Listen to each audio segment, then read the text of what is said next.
দর্শক, কোরবানির পশুর বর্জ্য ব্যবস্থাপনার খবর জানাতে ঢাকা উত্তর সিটির বাড্ডা এলাকা থেকে যোগ দিচ্ছেন সহকর্মী মাহবুবুর রহমান। মাহবুব, কি চিত্র দেখতে পাচ্ছেন জানাবেন।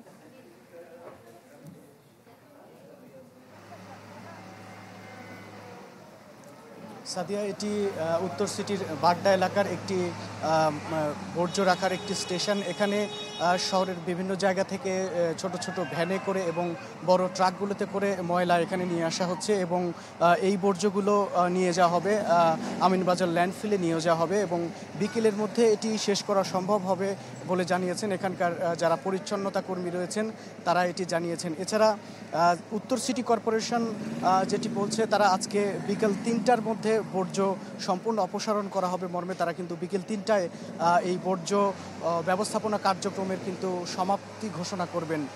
আমরা আজকে আদাবর এবং ফার্মগেট এবং অন্যান্য যে সকল জায়গায় গিয়েছি, সেখানে আমরা যে চিত্র দেখেছি বাসাবাড়ির সামনের যে জায়গাগুলোতে, সেগুলো কিন্তু বর্জ্য আমরা দেখতে পাইনি এবং সেখানে অনেক বাসার সামনে আমরা দেখেছি যে জীবাণুনাশক ব্লিচিং পাউডার ছিটিয়ে দেওয়া হয়েছে।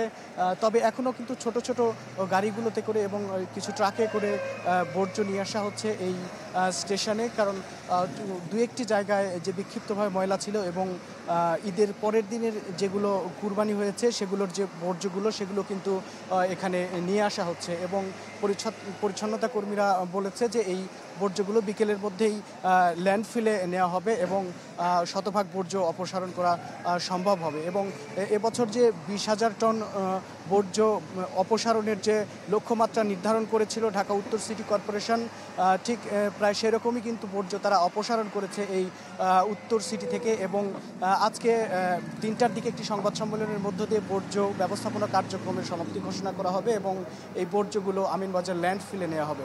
সাদিয়া, এই ছিল বাড্ডা থেকে বর্জ্য ব্যবস্থাপনার সর্বশেষ খবর।